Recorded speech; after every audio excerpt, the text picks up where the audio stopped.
So what I hear when you say that is I'm in my job right now, but I got to pay the bills. I got to put food on the Yeah, table. So how do I leave my current job potentially, or how do I absolutely. get off this path that's leading to a place I don't want to go and onto another path? Mhm. And that is 100% my goal with this. So I'll just tell you kind of my story and how I think that can translate to helping other Yeah, people.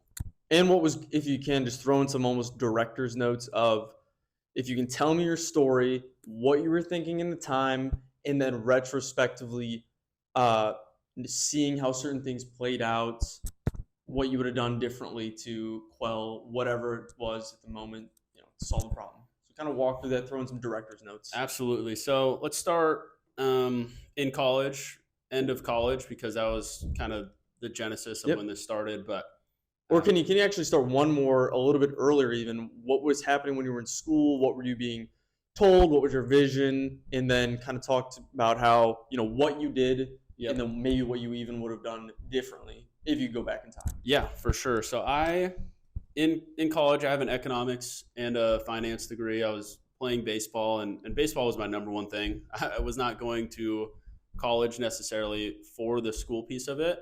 I was going there to play baseball, and I was lucky enough to be decent at school. It came relatively easy to me. I could learn things and So you're thinking, I make want to I good want to play grades. baseball. So I was there 100% to play baseball. Mm-hmm. I Yep.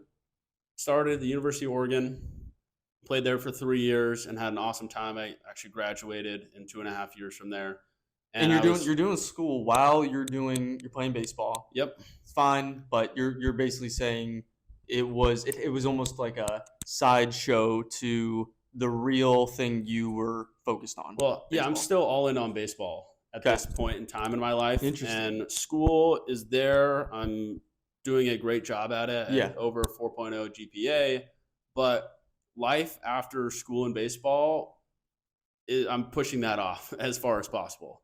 really. I am all in on baseball, and school's secondary, but I'm still doing well at that. You knew it had to be addressed, but you didn't really know how it was going to be addressed throughout any of that timeline. And Correct. agreed, Okay. 100%. I had no strategic thought Mhm. about what I would do after college.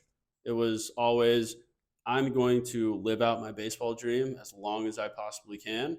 And when it comes to figuring out what to do, I'll figure it Yeah, out. you were confident you were just going to figure it out. Zero strategic Okay. thought though.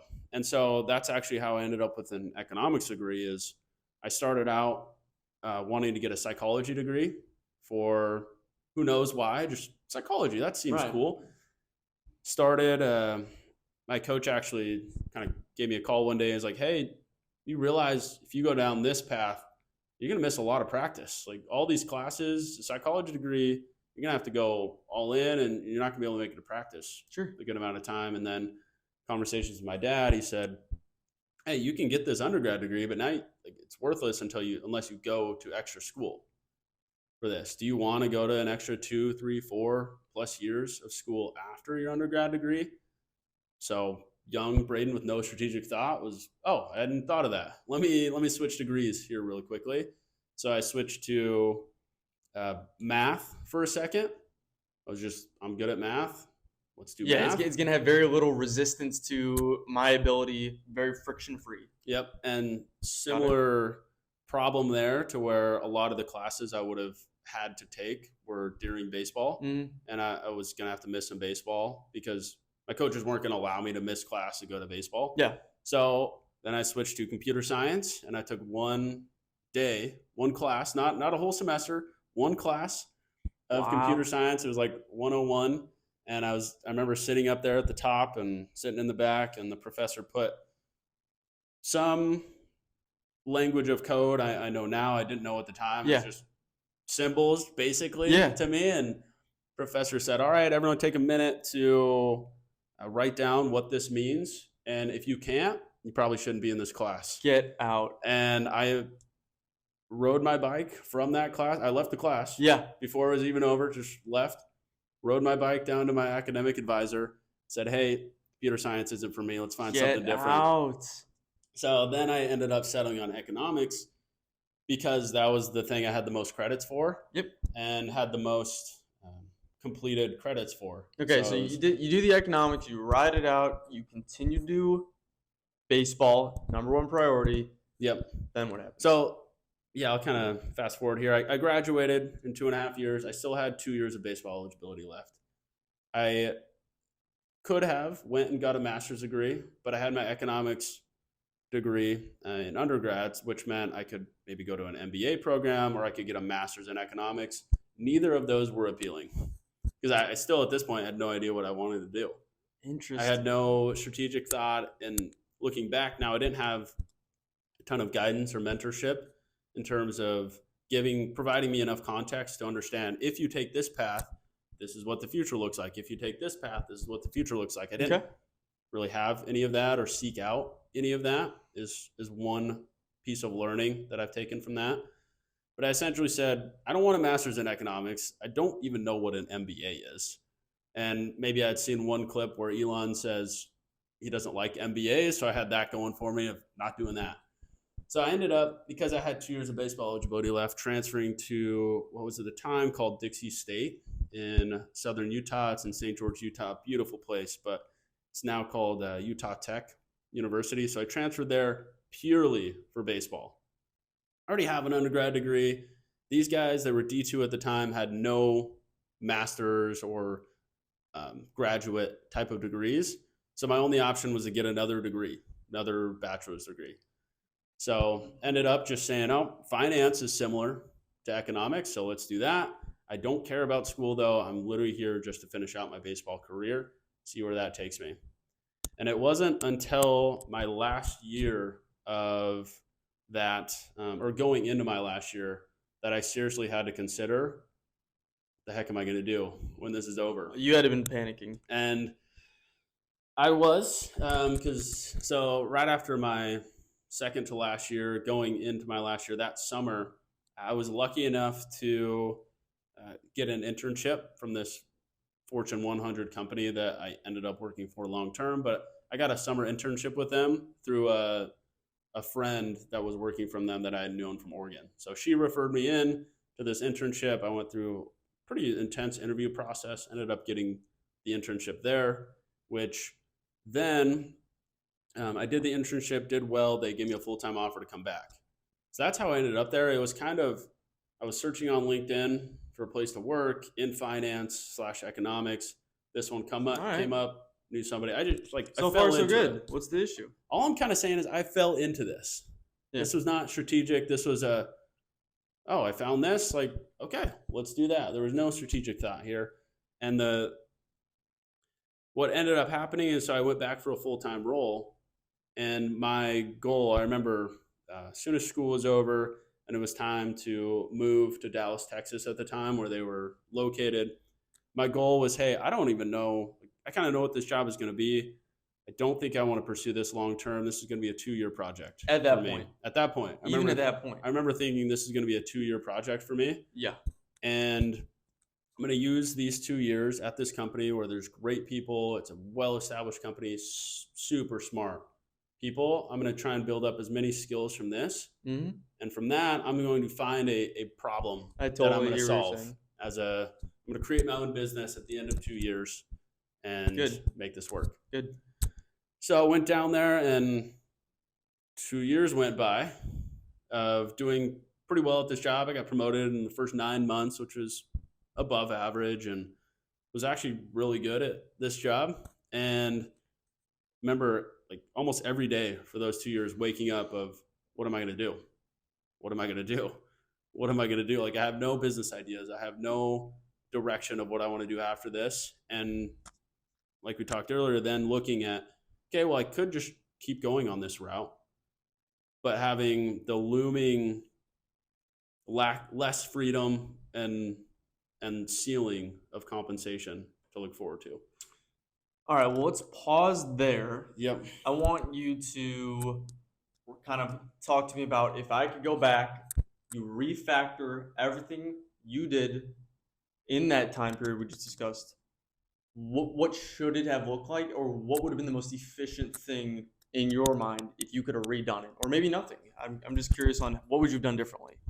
I think for me, the biggest thing I would have done differently is I would have searched or seeked mentorship Okay. because I didn't have the context with which to base my decisions off of. Okay. I was a young, dumb college What kid who at just what point in the process would you, at any point, or are you saying maybe right out of high school, you're going and you're what? Following up? immediately in college, I would have made a more concentrated effort to connect with probably my professors mainly. I think office hours are the Mm. biggest hack. I'm Interesting. going to get your perspective in a second because you're in a unique position to speak to this. But Mhm. I think that would have been a huge benefit for me just to network and go approach people higher than me. I took office hours like I want to be just the guy that sits in the back, get good grades, not really talk to anybody. I would have made a much more concentrated effort to talk to my professors, to ask them, hey, I have no clue what I'm doing. I don't know what I want to do after this. What would you Just suggest? completely laid all the cards on Lay the table. everything on the table and just ask people. I think people don't want to do that because it's embarrassing. It's embarrassing. You show up, you're like, so you just chose this major. This is what's playing on people's minds. Oh, so you just chose this major and paid $20,000, whatever your tuition is, just by random. It's embarrassing. But I think there's some things in life that the truth is there's no way out but through. A lot of people, as you've mentioned, they just kind of meander through blindly. However, maybe through can look like you do show up to that professor, as you said, their office hours or whenever. It doesn't even have to be professor, it could just be a mentor in that time period. And as I've said, you go through the process embarrassingly sometimes, and you find out I'm wrong or I need to make a pivot. Versus sometimes people just meander through, they finally get out, and they'd find out at that point they made a mistake or they should have made a pivot. Much So- better to get out in front of it. And For sure. That's one thing I would have done differently is really seeked out help and feedback and just ask people, hey, I don't know what I'm doing. Help me. Like, Yep. where would you suggest I go? So, I want to, not use up all day of your time, but I think Absolutely. fast forwarding a little bit, that's kind of where I was. I'm going to get good grades. I want to play baseball, and everything else in my future is it'll just like, we'll figure it out kind of situation. I think that put me in a spot where I spent, let me back up. I think a lot of people do that. I would say most of my teammates, if not Mhm. all of them throughout college, all had a very similar, if not the same exact approach. I can probably count on one hand the number of people that were playing baseball, but also had their path or their career or had that as a main focus for them and had a plan for what they wanted to do after they were done with On baseball. one hand. On one hand, Interesting. of the 5 years I played collegiate baseball. You could kind of say that, not everyone who plays sports, but just a parallel is, I would say very similarly, those who, in my time in school, who definitively had a path, I would put it on one hand as well. And it's interesting because a lot of people will go, I want the experience. I want to make friends or party at the bars. And I always think when I hear that, so you're basically paying $10,000 to go to a summer camp. You're paying $10,000. I mean, if that's your goal, people talk about their experience. Well, just know, you're paying $10,000 for the experience. No different than when you go on a cruise, but just know that for those who that's their goal in going to school, you're paying to basically have an experience. You're paying like a cruise, like a whatever it may be, like a camp. Agreed. And I don't want to set any like binaries here if you have to do one or the other. It's You true. can do both. I could have still had the same exact college experience I had and prep myself a little bit better for the future. Mhm. And I think that's one of the things I want to do Okay. with this business is if somebody at the time would have came and talked to our team and clearly communicated that, hey, I was in your shoes. I was on this team or I was on a team just like this. And I had no direction. I had no strategy. I went to a corporate job Mhm. that everyone said was awesome and everything on paper said was the most perfect job. And I spent 2 years being incredibly miserable and for these reasons, because there was no championship to shoot for and because I didn't get paid based on my performance, Mhm. like I do on this team right now, or like I did when I was in your shoes. And so I want to help you guys skip the 2 years of hardship and sadness and skip right to where I'm at now, which is I get paid based on how I perform, and the ceiling is unlimited. And every single day, I wake up with a clear goal Mhm. in mind. If somebody would have came and said that to our team or to me at the time, I'm not sure if I would have latched onto that, but I know that there was a couple of people, hopefully me included, that would have, or at least maybe if they I would have seen that like 6 months into that Mhm. role or a year, I would have had that to lean on. I would have known that what I was feeling was not just me, that it was a common thing for athletes or competitive Yep. individuals in my spot. So that's kind of my goal with this, is to cut out the 2 years Yeah. of hardship and pain that I had and get people from who are in that same position, competitive, want big goals and Yep. want to succeed and make a bunch of money, and get them right to the spot I am now, which is 1,000 times better than going the route I did.